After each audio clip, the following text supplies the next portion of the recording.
esengo ezali tobetela Yesu maboko.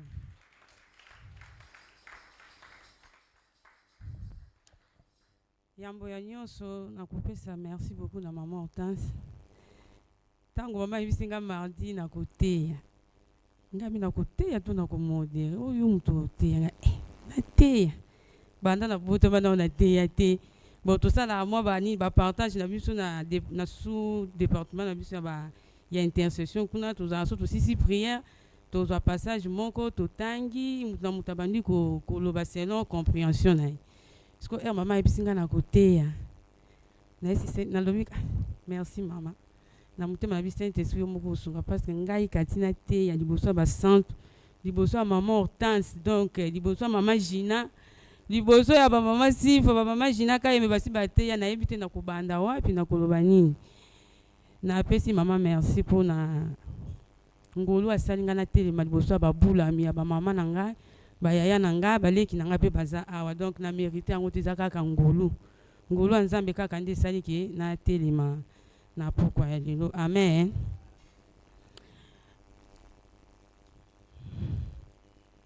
Toyebi biso nyonso thème na biso ya année ezali kolobela ezali na psaume 60 verset 14 lobi avec Dieu nous ferons des exploits. Donc na kozongela lisusu te ba définition ba maman balekaki depuis année bandaki même maman Hortense apesaki déjà ba définition nyonso apesaki na kanisi toyebi déjà l'espoir ezali nini. Donc toyebi yango déjà na poko ya lelo na lisungi ya molimo na Nzambe tokozwa ba Bible na biso tokofungola yango na Daniel 6. Daniel 6.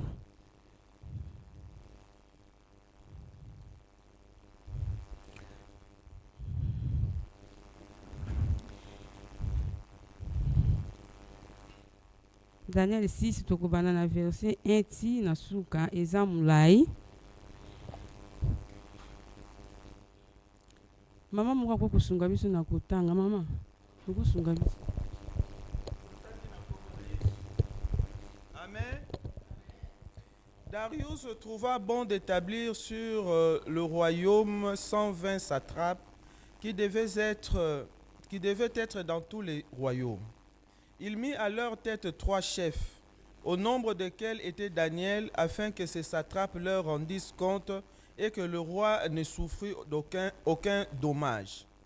Daniel surpassait les chefs et les satrapes parce qu'il y avait en lui un esprit supérieur. Et le roi pensait à l'établir sur tout le royaume. Alors les chefs et les satrapes cherchèrent une occasion d'accuser Daniel en ce qui concernait les affaires du royaume.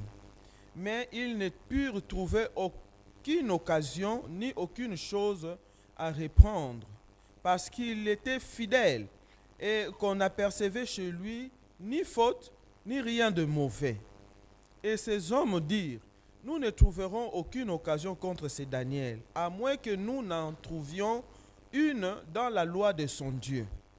Puis ces chefs et ces satrapes se rendirent tumultueusement auprès du roi et lui parlèrent ainsi. Le roi Darius vit éternellement. Tous les chefs du royaume, les intendants, les satrapes, les conseillers et le gouverneur sont d'avis qu'il soit publié un édit royal, avec une défense sévère portant que quiconque dans l'espace de 30 jours adressera des prières à quelque dieu ou quelques hommes excepté à toi, ô roi, sera jeté dans la fosse aux lions. Maintenant, ô roi, confirme la défense et écrit les décrets afin qu'ils soient irrévocables selon la loi des Mèdes et des Perses, qui est immuable. Là-dessus, le roi Darius écrivit les décrets et la défense. Lorsque Daniel sut que les décrets étaient écrits, il se retira dans sa maison où les fenêtres de la chambre supérieure étaient ouvertes dans la direction de Jérusalem, et 3 fois le jour, il se mettait à genoux, il priait et il louait son Dieu comme il le faisait auparavant.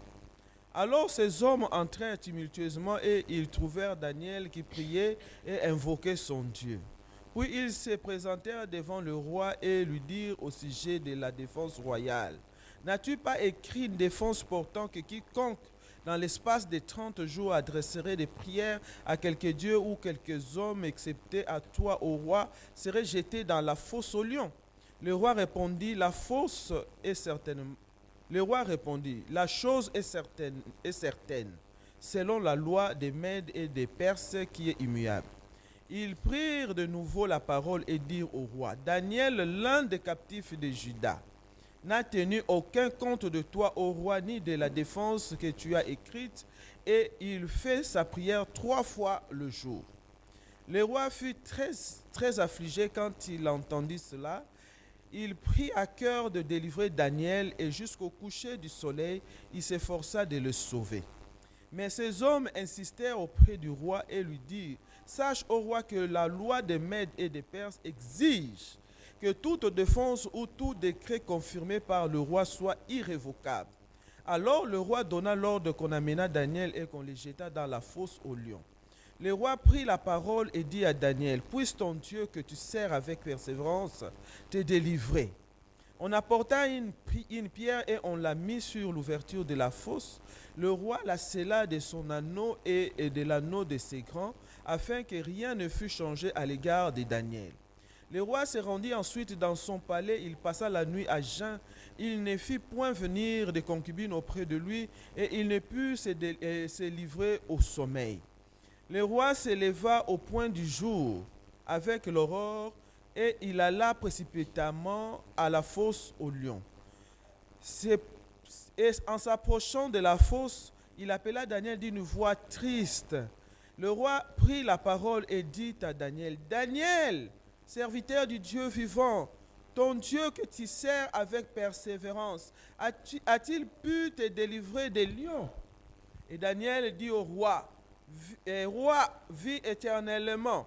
Mon Dieu a envoyé son ange et fermé la gueule des lions, qui ne m'ont fait aucun mal parce que j'ai été trouvé innocent devant lui. Et devant toi non plus, ô roi, je n'ai rien fait de mauvais. Alors le roi fut très joyeux et il ordonna qu'on fît sortir Daniel de la fosse. Daniel fut retiré de la fosse et on ne trouva sur lui aucune blessure parce qu'il avait eu confiance en son Dieu. Le roi ordonna que ces hommes qui avaient accusé Daniel fussent amenés et jetés dans la fosse aux lions, eux, leurs enfants et leurs femmes, et avant qu'ils fussent parvenus au fond de la fosse, les lions les saisirent et brisèrent tous leurs os. Après cela, le roi Darius écrivit à tout le peuple, à toutes les nations, aux hommes de toutes langues qui habitaient sur toute la terre, que la paix vous soit donnée avec abondance. J'ordonne que, dans toute l'étendue de mon royaume, on ait de la crainte et de la frayeur pour le Dieu de Daniel, car il est le Dieu vivant et il subsiste éternellement. Son royaume ne sera jamais détruit et sa domination durera jusqu'à la fin. C'est lui qui délivre et qui sauve, qui opère des signes et prodiges dans les cieux et sur la terre. C'est lui qui a délivré Daniel de la puissance des lions. Daniel prospéra sous les règnes de Darius et sous les règnes de Cyrus le Perse. Amen. Amen. Nakanisi récit oyo touti kotanga balettrice mingi bazali abayebi yango. Nako sala résumé ya texte totangi bazali kobetela biso lisolo que roi Darius a établisaki na royaume na ye 120 satrapes oyo esengelaki bazala wana mpona kosunga ye en tant que roi, kocontrôler makambo ezali koleka na royaume na ye. Et puis balobi parmi bato wana aponaki Daniel. Tango aponaki Daniel, Daniel azaki du nombre ya bato wana. Et Daniel azaki remarquable, babi Daniel azalaki na esprit supérieur. Alors tango mokonzi amonaki ba qualité oyo peut-être ezalaki na bawana mususu te, azalaki na intention ya koétablir ye mokonzi na royaume wana mobimba. Sikoyo balobi esisitaki jalousie auprès ya bawana mususu. Esisitaki jalousie babandi koluka occasion po bafunda Daniel basala Daniel mabe baluki ye na makambo babandaki kosala en tant que musala na royaume bisika bazalaki babi batrouvaki ata na mbeba moko te parce que azalaki fidèle azalaki ata na faute moko te batrouvaki eloko moko te ya mabe babi lokola na kote oyo totrouve ye na eloko moko te du moins tokozwa ye na loi ya tokende kotala na loi ya nzambe na ye parce que bayebaki ntango azalaki kati na bango do babandaki komona qu'il était différent d'eux ya bandaki kobanga nzambe soki bango baza peut-être na makambo eza malamu te ya bandaki kosala yango te parce que azalaki mwana na nzambe alors baremarkaki eloko babi certainement soki totie mobeko oyo boye oyo bango bazalaki nango déjà na makanisi na bango kosala Daniel akofléchir te akosalela yango te parce que abangaka nzambe alors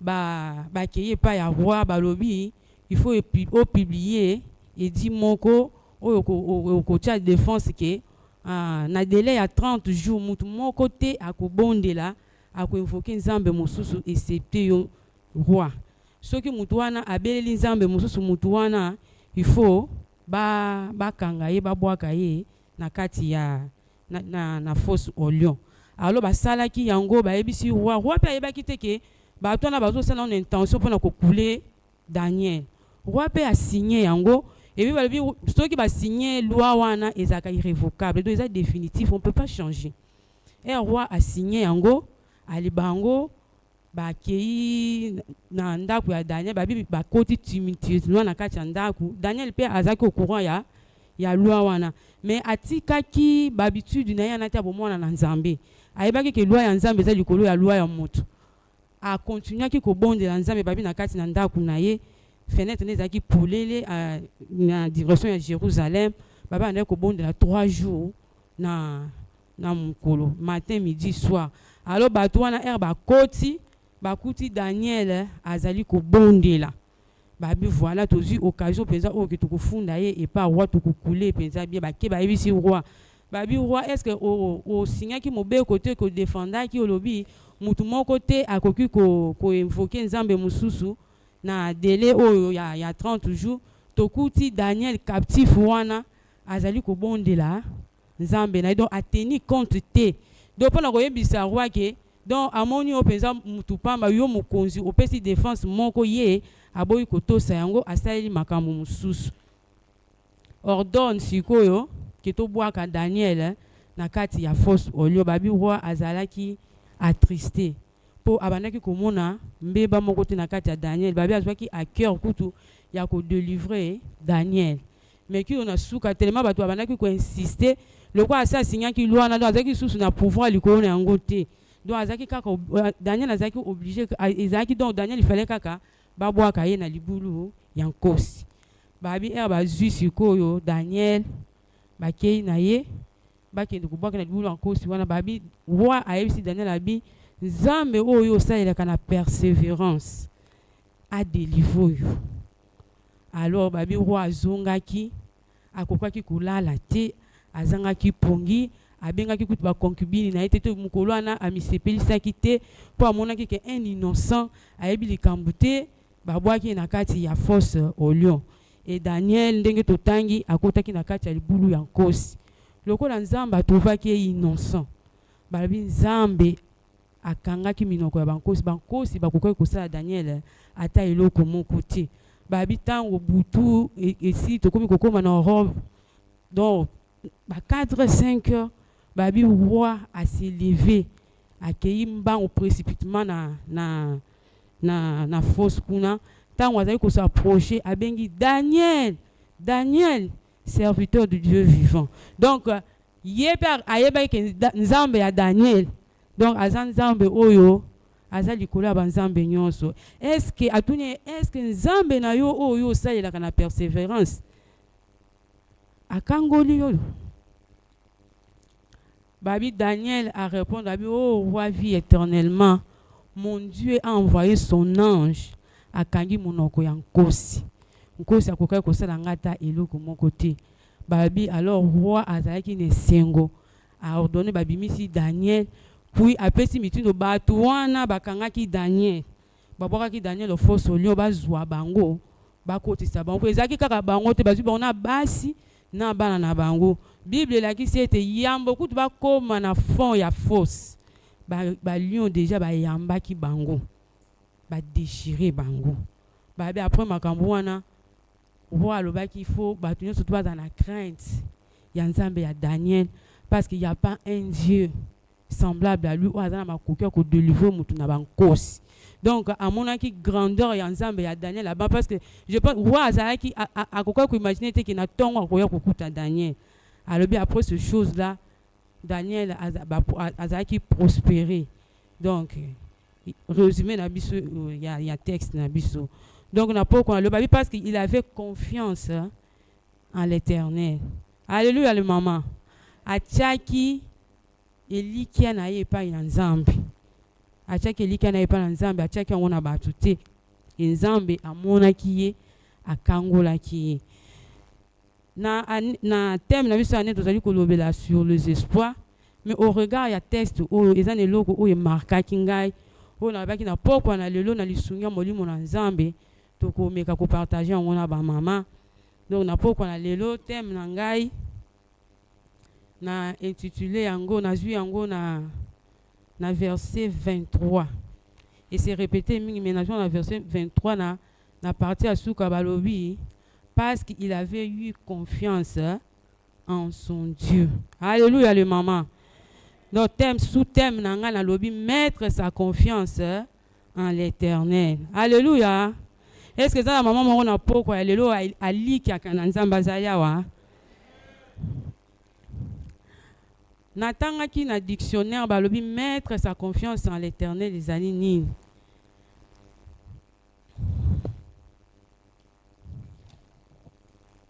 Dictionnaire lobi c'est l'espérance ferme à une personne, à une chose. Avoir confiance à quelqu'un dont on est sûr. Alléluia. Voilà définition au dictionnaire et puis sur le mot confiance. Donc avoir confiance à une personne dont on est sûr. Baba kisi balobi ezali assurance. Alléluia le maman. Donc Daniel a tchaki confiance na Nzambe. Pour baki Nzambe na ye azalaki sûr na Nzambe na ye que peu importe Nzambe na ye wana azana makoki ya kokangola ye ya kobimisa ye na kati na situation wana. Atilaki ye confiance na donc atalaki moment oye abandaki kolekisa te parce que akokoki koloba na bangi Nzambe na boyi kosala oyo ezali ya mabe baye bakangi ngai ti bazomema ngai bakende kobwaka ngai na kati na libulu ya nkosi akoloba Nzambe abandonné ngai mais Nzambe abandonnaki Daniel ti parce que alobi na mukanda ni alobi je ne vous abandonnerai pas. Je ne vous délaisserai pas, je serai avec vous tout le jour. Donc tout le jour, dans les bons comme dans les mauvais jours. C'est pour dire que maman n'a pas quoi confiance na biso na Nzambe et bongi to tiango na ngonga nyonso. Confiance na Nzambe ko tiango te kaka tango moni makambo nyonso te ezali ko kende malamu ndo tieni Nzambe motema, o tieni Nzambe confiance quand ça ne marche plus, obandi ko murmurer obandi ko zoba résolution mususu na motema to ko koloba to lobi mais Nzambe wana tango bakangi Daniel ti bazo mema ye Nzambe abandaki ko mona te akokai ko intervenir na ngonga wana te non Nzambe na biso azanzambo ya sala ka makambo na ngonga na ye pasteur alobaka ngo mingi ezali parmi ba phrase oyo esimbaka nga soki ateya alobaka Dieu fait toutes choses bonnes en son temps. Donc ce n'était pas le temps de Dieu. Nengenzamba tika ki Daniel ti batwana bakangi ye ba memi na kati ba boaki ye Nzamba abandonna ki Daniel ti. Il y a des situations dans nos vies oyo Nzamba atika ke pula atiki penzako ozobondela mais situation liée s'améliorer ezaka ko s'empirer ozobondela au lieu mona ta mwinda mukie mulili ndezo ya makasi. Mais cela ne veut pas dire que Nzambe atiki yo parce qu'alobi je serai avec toi. Donc ezali assuré, ce n'est pas la parole d'un homme. Ce que ezali papa mutalobaki motonde alobaki na kuku koloba mutunde mais Nzambe babi akoki ko se régner o ya lobi ti soki ya lobi donc a mizui donc mobimba na ye bonzambe engagé yango abi na kotika yo te na kozala na yo donc na kati na bambonge na kati na mipepe na kati na makambo ekoki kokomela yo nzambe wana aza na yo silence na yo lobi te ke aza absent parce que bato ntango bande kobwaka Daniel peut-être vous pouvez dire nzambe oyo abandaki kobanga oyo babengaka le tout puissant nzambe mpe po ya kobimisa me nzambe atikaki bato wana basala bakoma ntina suka mpo ya faire éclater gloire na ye tomoni yango ntango Daniel abimi na bomo je pense que peut-être il y avait des gens aussi ce jour là na tongo et oyo babwakaki Daniel mobo na libulu ankosi baya kotala abimi ndenge nini mutu babwaki c'est sûr que bankosi wana bazalaki en famille baliaki te mama nkoi lion quand on tomona ngai musu na kati ya télévision ndenge azo rougir ozo banga siko babwaka yo passer toute une nuit na kati ya libulu encore c'est pas facile d'autres loba on kaka mais c'est pas facile mais Daniel azaki na confiance atiaki motema na ye pa ya nzambe ayebaki nzambe wana ako abandonner yete akozala na ye donc intervention ya nzambe eyaka te na ngongo oyo ozali koloba nzambe faut siko osala oui akoki kosala na minute wana mais akoki mpe kotika atika tala si réellement mwana oyo na épreuve na situation nazo traverser soki akotikala na kati na ngato akobi mais des fois Dieu nous teste atio devant situation moko pour tester kondima na yo atala si réellement tu resteras ferme to au céder alléluia le maman mais na poko na lelo maman na lingi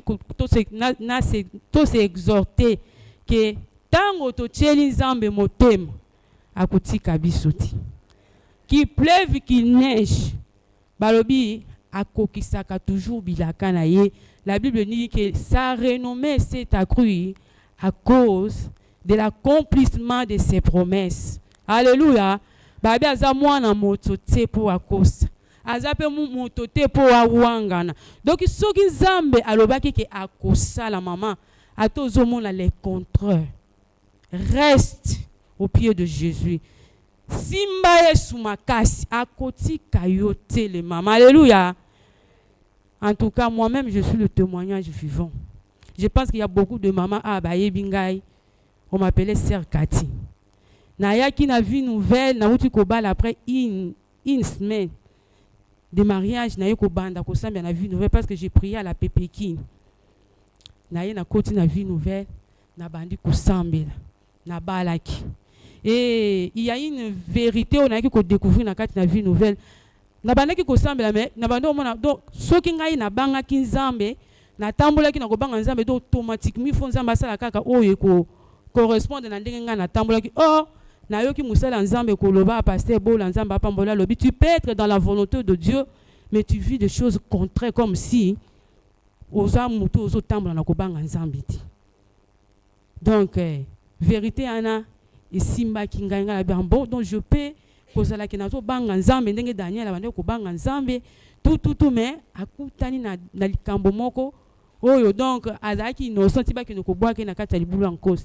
J'étais venu ici après une semaine en mariage nanga na bandi ko sambela en église Vie Nouvelle na banda ki ko bondele quand je me suis mariée na yeba ki te na lobi par la grâce de Dieu nzamba saki ngangulu na bala na yeba ki mobali ti nzamba saki ngangulu et je me disais donc nga soki na ko bota mbala moko donc pour naza na problème te mais na yeba ki te que Satana abanda ki ko kanela nga déjà et na banda na bali moi liboso eleki bon comme na bana ko tanga na zaki na net terminal nga bi bon na zo si ça non makambo nga ba mémoire tout je mettais pas ça na mutu na si ça kasi na si suko na komi nga bi donc il faut suko na choisir na bot zemezo yati ina leleki 2 ans eleki na kei donc bolimbisa nga pardon ma maman donc la Bible mettre sa confiance en l'Éternel n'a pas si définition nango donc n'a partagé message nanga na 4 points na pesa nanu plan nangai avant na bolimbisa nga le mama na koti maman sanke na pesa donc na pesa qui définition da ki premier point Deuxième point, il quelques raisons où ils allaient pousser biso, to mettre confiance na biso, na Nzambe. Troisième point, il attitude ya mutu oyo azali ko tia confiance na Nzambe, attitude il faut azanango. Tant que tu as confiance dans Nzambe, il attitude qu'il faut adopter. Quatrième point, ba résultat oyo to ba retomber oyo elandaka bato oyo ba tiaka confiance na bango et pas ya Nzambe. Puis cinquième point na tie conclusion. Alléluia. Bolimbisanga ba mama.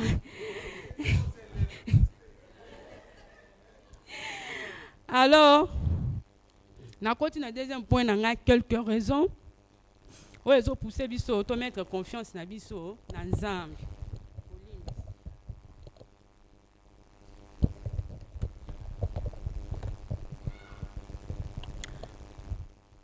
Pourquoi na tokotia confiance na biso pas ya Nzambe? Ba raison eza ebele, liste eza exhaustive te. Mais ngai na zwaki ba quelques raisons na lisungia molimo na Nzambe o tango na balaki ko méditer na balaki ko tanga Nzambe ataki nga cœur to partager on na poko ya lelo. Première raison na lobby na tokotia confiance na biso na Nzambe parce qu'il est le seul capable de donner la solution à tous nos problèmes. Alléluia. Tokotie liki na biso na Nzambe to tokoliki na Nzambe parce qu'azali le seul personne o aza capable ya kopesa solution na ba problème na biso nyonso. Donc eza na motu moko te na se na moyo oyo akoki kopesa biso solution na ba problème na biso nyonso. Eza na ba problème mususu okoko kende et pas à mutu akoki kosunga yo apesi yo asa, mais il y a d'autres situations dans nos vies il faut qu'à intervention en Nzambe. Ce qui Nzambe a intervenu tu es fini. Alléluia les mamans. Donc toko tchela ye mutema parce qu'il est le seul capable ya kopesa biso solution na ba problème na biso nyonso na bi ba bengaka le Dieu de toute possibilité. Bible dit rien n'est impossible à lui. Nazwa qui passage il y a Luc 1 37. Toi bien biso nyonso ba Bible lobaka rien n'est impossible à Dieu. Oh, c'est impossible na bato kosala. Et ça possible dans Nzambe. Pour Bible lobi tout lui est soumis. Et là comment ko elekelaka ezate. Makambo elekelaka bato po baza limité. Oh ya za mokeli. Ayebi nyonso. Oh ya bomo na biso. Bible lobi avant même que tobotama ya yeba ki biso. Mikolo na biso nyonso na se na moyo ya tanga ko histoire à vie na yo. Yenda koma yango ayebi point par point. Tito Zabou Nzamba ayebi déjà vie à quartier comme un chapitre parce que c'est lui mon créateur. Donc na ko tchele mutema parce que aza capable ya kopesa solution na makambu na ngai nyonso. Na ebite na poko na lelo problème na yo ezali nini? Ndenge na uta koloba tantôt ngai nazaki na problème ya kobota. Je fais 9 ans de stérilité. Na leki na ba étape moko soki Nzambe te peut-être naza awati. Na lisungi ya Nzambe, je bénis Dieu pour cette église.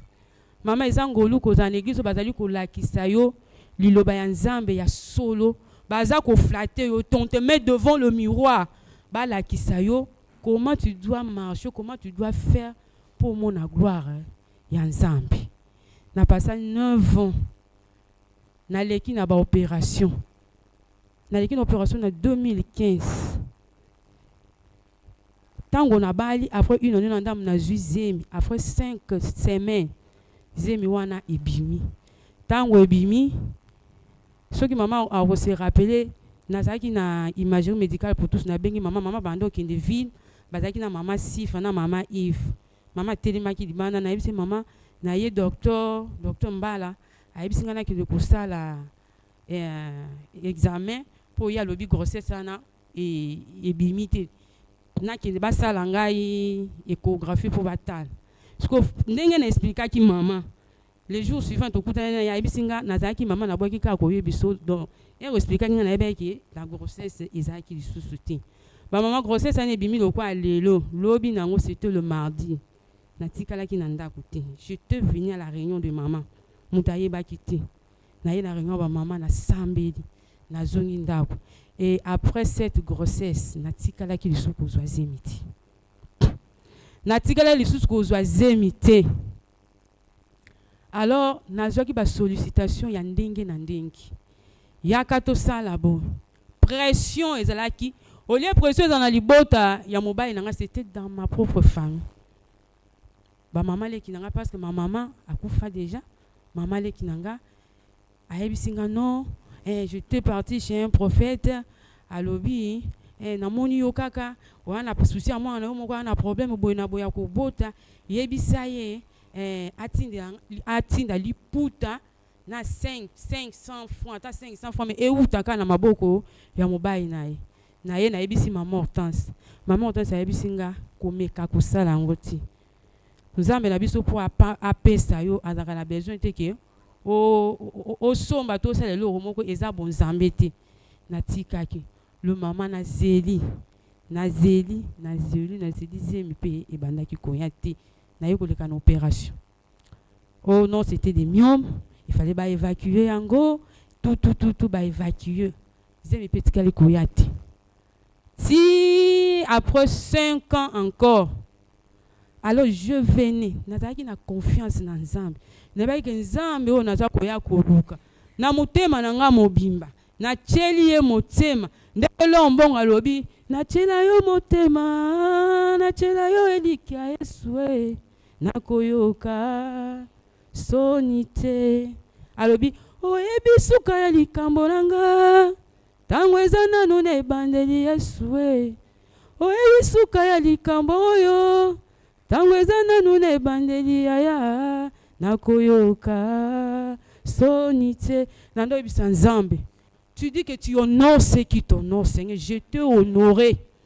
Je pouvais faire tout ce que d'autres filles m'avaient dit que ça la liniki. Mais à cause de toi, pour naïe bakio.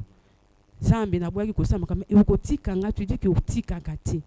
Par moment, je venais ici, je priais et maman autant ça avait pris mon problème à cœur. Elle avait pris mon problème à cœur. Ce qui a mon ingai, maman disait Cathy, à moins que le Dieu que nous prions ici à Zanzambe à l'Okuta. Mais ce que Zanzambe a bon yo ko bota o ko mema bande. Et nazaki accroché na lilobawana et maintenant ko pesa nga makasi. Na banaki ko ya le mercredi. Na ne ko ya le vendredi tellement na ke na minganga nazo mona solution tena. Donc fois moko mataki kati na ngai. Na lobi na ko kende lisusu kuluka minganga te. Mercredi, mardi, vendredi so ko ba consultation na ngai na ko banda ko ya. Na bande ko bonda soki bato akala baza na bande ko bonde na kuna. Na suka kuna soki puye baninga na zaika na coin na ngana na sambe la kana bele la kanzam na bele la kanzambe na bele la kanzam lokola zanzambo aza capable ya kopesa solution nzambe wana asala na kati na bomo na haleluya le mama bona chela ki ye motema haleluya na pesi sous raison mususu na bi pourquoi to kochela nzambe motema babi parce qu'il est le secours qui ne manque jamais dans la détresse. Bible dit que le secours de l'homme n'est que vanité. Le vrai secours est où ta ka pas ensemble. Maman, na situation na ondenga na uti koloba, nga yangeza la ki dikamba ko bota. Na habite o situation no ezani. O ezo ronger yo. O ezo lelisa yo. Ezo si sa yo pongi. Balobe azali lisungi o ezanga kate na kati na pasi. Yango mama chela ye motema na pasi na yo na likambo wana na yebite za santé nde zo déranger za likambo ya mwana komi na age abala zo bala te peut-être za ba mama baza bana bango pe baza na problème nga na zaki nango babali nanu baboti te ezani ni mbongo ezati ya kotangisa bana ezani ni problème eza na kati na couple na ona mobile na yo azali lisungi moninga malamu moninga ya tango nyonso babe azali lisungi oyo ezanga kate na kati na pasi. Tokomona on a kati na psaume 46. Tokotanga psaume 46.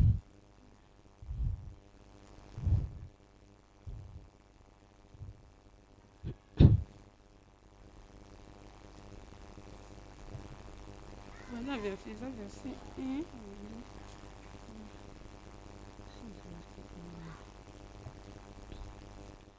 Bible lobi boy.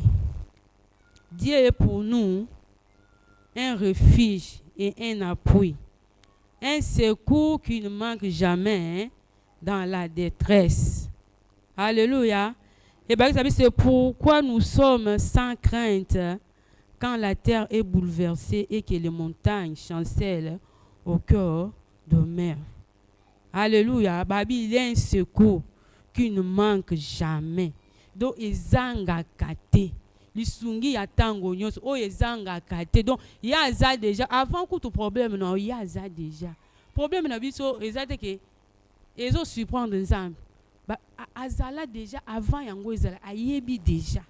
Donc, azali lisungi o soko beleliye, azali lisungi oyo ezanga kate na kati na pasi yango tokotiela ye motema parce que azali lisungi oyo ezanga kate na kati na pasi.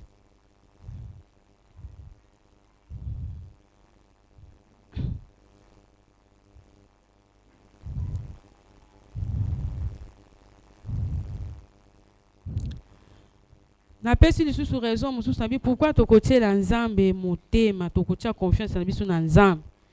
Tokotia confiance na biso na nzambe parce que azali nzambe oyo aza na pouvoir ya ko changer makambo nyonso na kati na bomoi na biso. Alléluia le mama. Azana makoki ya kobongola oyo ya mabe munguna bongisi contre yo na malamu. Peut-être nde tofandi boye toyebi te munguna bongisi nini lobi pona bomoi na yo, pona bomoi ya bana ya mobali ya mboka na biso. Mais nzambe oyo biso totielaka motema ye aza na makoki ya kobongola makambo ya mabe bango balobi ke ye na bomoi na ye akosekaka te. Donc il faut abandaka akolela.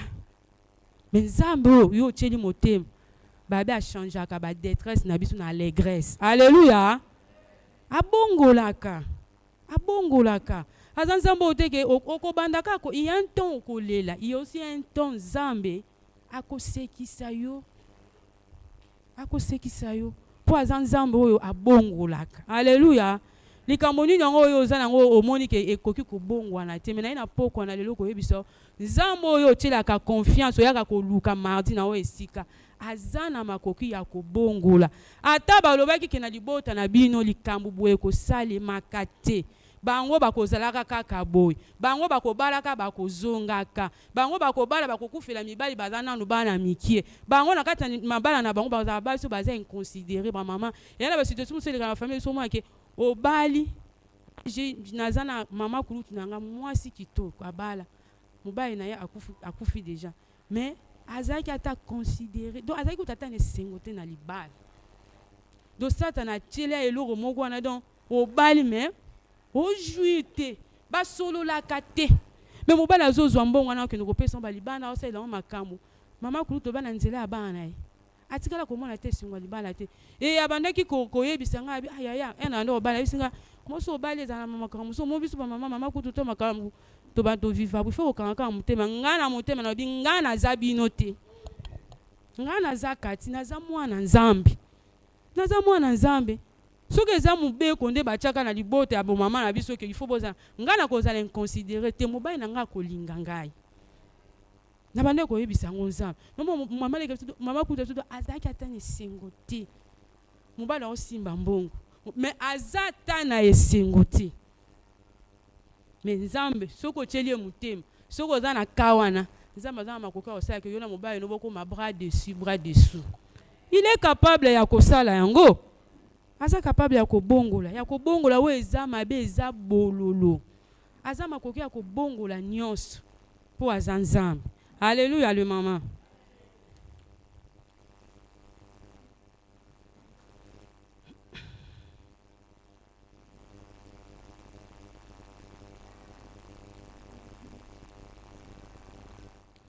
Nalobi lisusu tokotiela nzambe motema parce que azali nzambe oyo adelivraka pe asauvaka biso. Tomoni yango na kati na mukanda ya Daniel oyo totangi 6 na 27 nango. Ndenge nzambe nabi babenga aza nzambe adelivraka na oyo asauvaka. On l'appelle le Dieu de miracle. Miracle nzambe asalelaki Daniel. Ezaka po Daniel azaki na confiance na nzambe. Babwaki na kati ya libulu nkosi. au passé toute une nuit na bankosi na kati kuna balé yoti wana miracle était il m'a parlé que ça le matin oh là là non kosi place mokata azaki ya kotonda après 1 heure 2 heures 3 heures du temps yo kanzala te mais yo zo lokwa bilei bati na mopanza ndo akokata yo mikie mais Daniel azaki na nzambe oyo azanzambo asovaka adelivraka aza le tout puissant.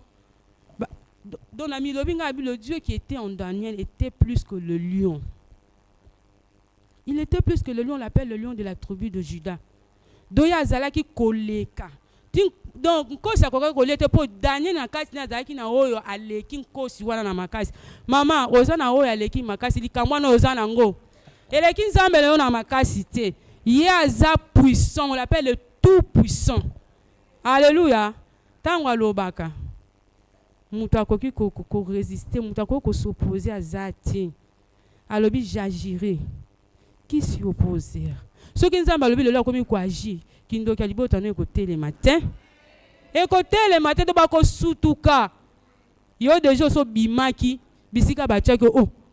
Azate asimbe loko to baka osimba te ndenya. Naza na nzamba. Tout puissant, moi baza puissant, mais notre Dieu est tout infiniment puissant. Alléluia. Aza moto makasi. Alléluia le maman. Yango to kochela ye motema. Likambo na yo wana eleki nzambe te. Nzamba aza likolo nango. Elekeli opoza mutu, mais elekeli nzambe na ote. Babe achaka nzela bisika nzele zati. Achaka nzela bisika nzele zati. Bisiko zo mona ke wapenza esili na suki te. Oko suka te. Alléluia. Na pesa ki sou raison mususu na bi pourquoi to koche la nzambe motem. Na parce que nzambe abandonnaka te ba oyo ba se confiaka na ye. Alléluia. Na Bible na Psaume 94:14 balobi Dieu n'abandonne ni son peuple ni son œuvre. Ce que oza oyebi ko oza peuple de Dieu, ça l'alliance na nzambe. Oza mwana nzambe ya solo né de nouveau. Maman, nalingi na rassurer na tongo na poko alelo ke nzambe akwa abandonner yo ti. Akotika yo te. Oko kulete. Likambo wana ekwa nglutu yo te me yonde kutu. Oko écraser yango parce que oza na oyo. Donc babenga ke bulldozer. Alléluia. Tango akoleka na bomo na yo. Donc azali kolongola o nyonso tu eza ya malamu te ya kolongola yango. Alléluia le maman. Atika kate, akotika yo te. Peut-être déjà bandi koloba nzambe. Nzambe. Ane yango tukubi na mois de mai. Nzambe tikinga atika kate maman. Soko bandi koloba bongo, changer malba na poko na lelo pozo chele motema. Akotika yo te. Akotika yo te. Alléluia pour azanzambe. Alléluia le maman. Na lobi susu nzambe tokochele mutema parce que azali fidèle. Alléluia le maman. Nzambe aza fidèle. Azate lokola bato mokilo akokola ko lelo lobi a changé. Akokola kayo mais akuta pe na ba circonstance moko esali ke moyen ape selo kala kaki yo. Exact. Mais nzambe na biso soki alaki yo à coup sûr ate zo wumela. Ça s'accomplira certainement. Alléluia, ba maman. Yango na pourquoi le ko promener ba regard inquiété. Tu as un Dieu. Tu as un Dieu vivant. Bible dit assis sur son trône. Rien n'échappe à son contrôle. Alléluia. Azali fidèle. Azali fidèle. To mona bato nyonso nzamba alaka na Bible. Nana oloba na pourquoi le ke bato nyonso nzamba alaka lobi na kosalela o batikala na makolo ya nzambe. O nzambe akokisaka te. Bilakate. Bazali. Donc, ceux qui tocheli motem, lokola za fidèle, il finira toujours par accomplir ce qu'il nous a promis. Alléluia le maman. Il y a quelques raisons où on a qui eza ebele mais na lisunga molimo na nzambe. Quelques raisons où on a na joie qui pour te partager na poko alléluia yango wana. Na troisième point na ngana lobi attitude ya moto o attitude o tokoki ko adopter alors que toujours ça la toujours tient dans nzambe confiance. Alléluia le maman. Attitude ya liboso na lobi ebongi na biso tozala basi ya losambo, la prière. Omoi ntango ozotiela nzambe motemo oza na likambo moko oyo oza na poso mona nzambe asala, okocroiser les bras te, okocroiser les bras, il faut travailler, il faut travailler spirituellement dans la prière. Donc ce que okozela te babanda kotindika yo le maman ngai na se rappeler ntango nazalaki na situation wana soki kaka pasteur alobi ya mosusu tozalaka na Pâques bo au séminaire eza na saisir occasion wana alobi to gêner te mais nga na compte na nga na gêner na osambela na o gêner soki retraite eza na église pasteur alobi tokolia kaka tokomela ba jus bati na poko tozwa repas moi solide ngai mosusu soki retraite wana nzambe apesi nga makasi nakobanda kolia te na poko na melika ti na lali une semaine. Pour le mon cas est différent. Donc on a un problème. Batindi kanga te na kozate ma pasteur yebisanga kati faut que tu prier il faut bonne. Donc ngamo na qui conscience que je dois prier. Pour ça mutu ta obonde na likambo no koleka yo moko le mama. Qu'on se le dise. Pour douleur yo kaka. Mutu so ayo kangote. Alors ce que une conscience yana te na kati na lo sambo. Et ça moi passe. Nzamba ko ne ko ça parce que ça souverain mais il faut qu'on bonde. Donc qu'on bonde la penza donc qu'on soit qu'on banda qu'on bonde la ngana qu'on bonde la nande qu'on bonde la je me souviens comme un problème là il fallait pas opérer ngana c'est ça na bouti nanti basa la nga opération Seigneur et ça qui nga passe na kokaki te na kimi docteur mbala kuna na ye na monko le pas docteur Makawan et comme il est lokisi lobi kisi so qui menstrue vendu ko bima ba maison bima tina combien na 48 kilos 48 kilos donc so na longo bilamba ba koti nango pese bande ko monana Seigneur oh ezani na biti il faut na changer stratégie il faut na bonde je partais na Zamba campus na conseiller ba maman qui était là c'était moi conviction nanga na ndo za na ba jour nangai na ko mata na o génie donc Zamba campus na donc na lopango na bando za bando comprendre te katia kinda musala na ko sukola na lati soki jour na ke campus était na ye au moins local na za kuna na kati na tandi liputa nanga na ko bonde la so na lembi na méditer na lali 15h 16h na ndo ba jour prier za ate na po na bimi ba bi pete na utaki wapi na uti lo sam na komata Zamba campus bana kuna nga ba tona ba komona ngati parce que nazaki na situation isengelaki na bonde la maman yo ko na likamone la lokwa nzeta baoba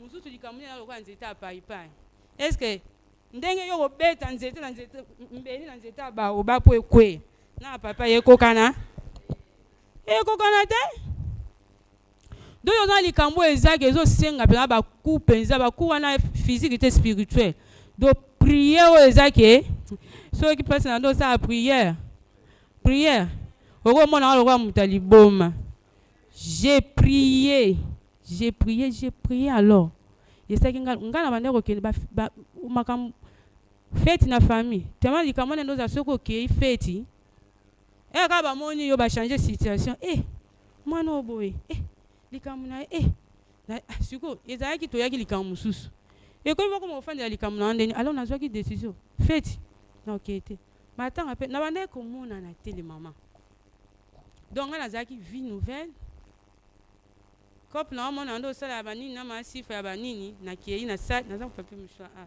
soki na okende musu formation kuna na kie na zongi église bamona kangati dona bonde la na ndako na nga ndo zala na kotia parole éternelle sango malam lumière du monde télévision dona ndo lukana zwa tali loba moko ekoya ko forte donc na na temps ya distraction te na bandaki ko bonde la na ndo zala ba pousser ngate pour le bec na zana likambo so na bondeli te donc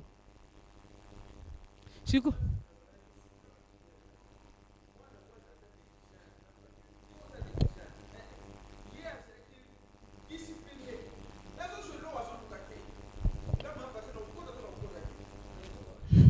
Amen, les mamans.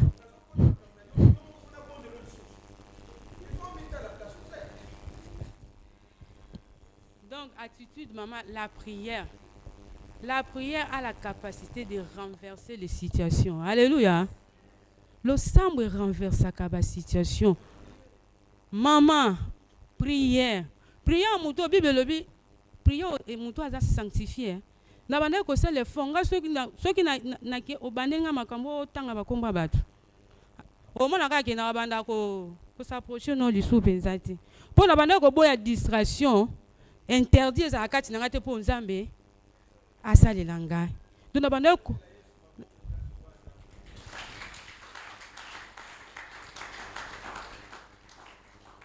na bande ko s'efforcer. Ba maman j'ai prié. Alléluia.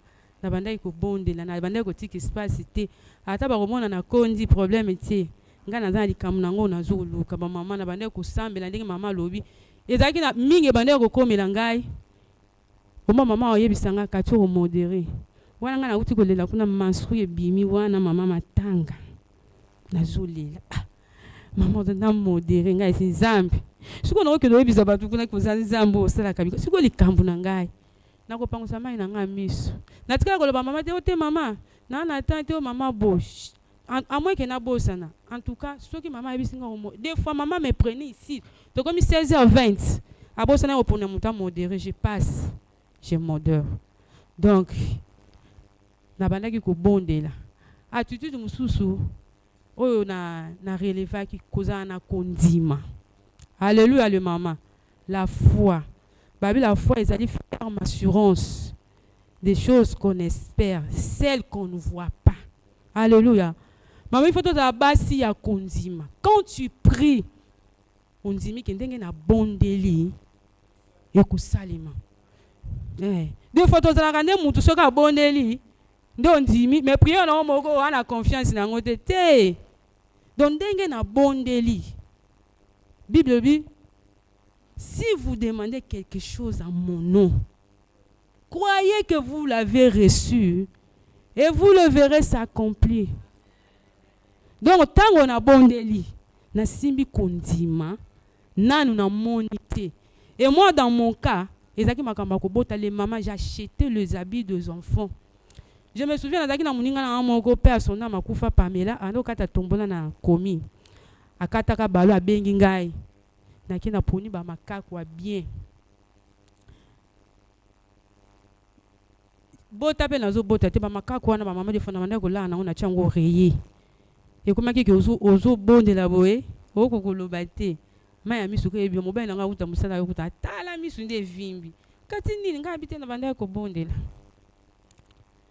Donc na banda ko poser ba acte ya foi. Na mona ki na nga nanu te. Mais na banda ki kosoma so na moni loko moko bien. Et c'est peli singa na mbongo na sombi na bombi. Pour nazaki na kondima que celui qui m'a fait la promesse est fidèle. Alobaki et à la passage moko bandaki ko simba motema na nga lobi il y aura dans ton pays ni femme stérile. Alobi même pas parmi ba troupeau non donc sozo boko la bibwele lokola bantaba ba soso ba ko ta stérilité.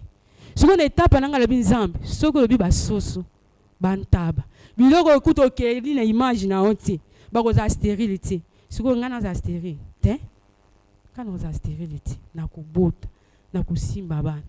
Mais quand je faisais toutes ces choses là maman au lieu situation comme on attend moi et ça peut ko yinde lo peut mon ezo yinde la yo na famille na pa babani pe ko tianga peza donc pression moko ya osakana te maman so za na kondima ko céder na ba pression te parmi ba tutu musu na il faut faire nazala qui ferme et ma tante ayebisa ki tante na musu so abi makambo akati na sundole on okota nga na bi omoni kamna ndolinga ya sundula comme ça nzambe aso en charge je musu na osola na ye ayebisinga abandi koloba loba nga esi mama na yebisi mama oyebi Abraham nzambe apesa ki promesse oyebi ayiki kobota après combien d'années 25 ans mais atikala ki abandaki kozela po ayebaki ki nzambe na ye akosala a répondre ngai nzambe yango asala na répondre ete mpona kobima mpoli na miso ni au-dedans de moi nayebisi nzambe Seigneur, tu as entendu. La Bible dit les résultats feront cesser toute contestation. Tant que tu n'agis pas, ils vont continuer à contester. Alors Seigneur, agis, ne tarde pas. Nayebisi nzambe bongo kopopose ngo bakende basala obwe basukolo banga alobi aussi longtemps que na ndambu ya connaissance na nango yo banzambe nayebi ke wana eza yango te na osala te mais bon bando mona lokwa na otila bango bras de fer bibali bakosaka batu akobota na libanda ngabi soki nzambe akopermettre abota libanda gloire ezongela ye mais ngai na kosede na babiloko na bino na tikalaki mama ferme soko tikali ferme mama nzambe akoyoki so soni te nabotaki ma tante là est venue nga azali na chambre yango bima na mwana era moni nga na mwana comprenaki mpe teni na bandi kolela ya bandi kolela afukami elle n'arrivait pas ya aussi la edad azolenga abandi koloba toza bato nzambe oza kaka nzambe et je disais à Dieu na kosede te je veux pas que la gloire soit partagée moto aloba te omoi mpo nga na memaki ye boye abotaki basungaka nzambe te nabaki nzambe je veux que quand moi j'aurai les enfants que toute la gloire te revienne. Alléluia le maman zala ferme tant otieli nzambe confiance zala ferme kosede te bapression koya de part et d'autre tika tu sais à qui tu as cru. Alléluia amwe koyeba nzambe na te soko yebabi aza mokeli na nyonso le maître du ciel et de la terre, de choses visibles et invisibles. Babi fait ce qu'il veut. Babi soka lobi liloba. Et ça les mak. Suko na ko tepa po nani. Na tikala ki ferme. Bakoma ko loba bakuzina bakoma loba nzamba ya kati. Nzambo asela ki ya kati. So na ba proposition na bangwana, est-ce que nzambe langa ngaza honorer? Ngaza honorer te. Na boya ki ngalobi de toutes les façons. Pas si on a na oyoka, ba oyoka ngoti. Donc ba on oyoka pas si koleka ngate, ngande na ndoka pe pas si koleka. Na boya ki kosede na tikala ki ferme le maman. Ferme et ferme. Attitude mususu na lobaki, attitude ya mener une vie de sanctification. Pour Bible lobi, tout Dieu, il aime le pécheur mais il haït le péché. Il n'exauce pas les pécheurs. Bible le Bible, tous son péchés sont prouvés de la gloire. Ce qu'on mène vie, il y a boy, un pas dedans, un pas dehors, tu n'es pas bien penché. Pour mon gloire, on ne se manque pas de Dieu. Donc, parce que principe. Donc, ce qui est aussi, la bénédiction de l'Éternel, ils ont conditionné. Tu obéis. Qu'obéir aux années. Qu'obanga mettre la parole de Dieu en pratique. Craindre Dieu. Marcher comme Dieu a l'igno marcher. Alléluia le maman. Namakasi na biso te mena lisunga molimo na nzambe. Akosunga biso. To tambola. To adopter attitude wana. Wana likambo ozozela. Pona ndeko na yo mwana yo moko. Wana situation mordon. Banga nzambe. Otieli motema. Kotambola bitambola tambola te. Il faut tambola. Oyeba koza mwana nzambe, il y a des choses où mwana nzambe akoki kosala te. Et yana bisiko mwana nzambe akoki kokota te. Du simple cas oza mwana nzambe, il y a des endroits où tu ne peux pas entrer. Il y a des choses où tu ne peux pas pratiquer, tu ne peux pas faire. Car l'identité na bo mwana nzambe yo pekiso kosala yango. Alléluia le maman. Kobanga nzambe. Alléluia. Na ebiti ngonge koki. Bana taizana. C'est les gars qui. Donc, Ezaki quelques attitudes on a relevé qui 14. Na conclu. Na